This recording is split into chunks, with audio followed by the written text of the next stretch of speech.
A crime Tucson had never seen before. A young girl goes missing. Soon the entire country wanted to know what happened to June Robles. The story begins here in 1934. 6-year-old June Robles was the granddaughter of Southern Arizona's wealthiest man. But on April 25th, she disappeared right outside of school. June was leaving Roscrutch Elementary School when a Ford sedan pulled up. The man inside the car told June to get into the back seat. An eyewitness says June appeared to say no, but the man insisted. June was taken.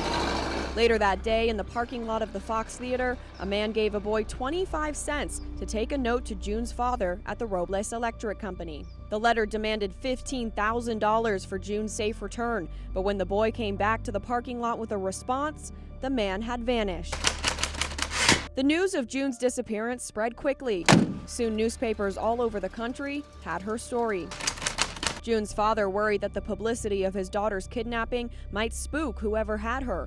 5 days later, he published an appeal in the newspaper saying officers had withdrawn their search. He also requested a piece of her dress and her answers to specific questions.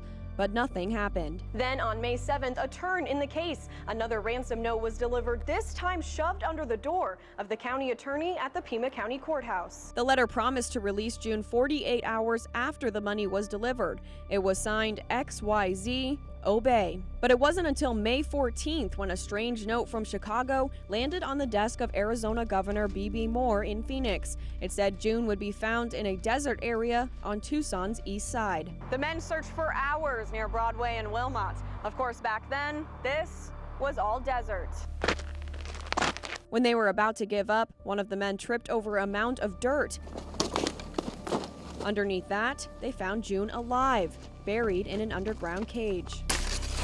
19 days after she went missing, June was finally reunited with her family. In her only interview, filmed in Tucson days after her recovery, June tells the world her story. So I got in the car and then he took me way out in the country and then he said his house was a little ways over there. Where did this man go to after he left you in the hole? I don't know. Didn't you see him afterwards? No. Don't you think you better just forget school this year and go next year? No. Well, then I gotta go Friday. Friday? Yeah. What for? I get my report card.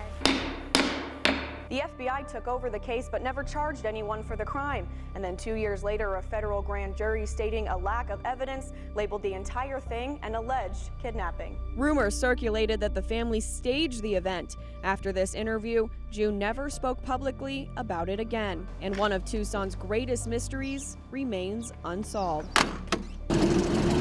Ricky Mitchell, KGUN 9 on your side.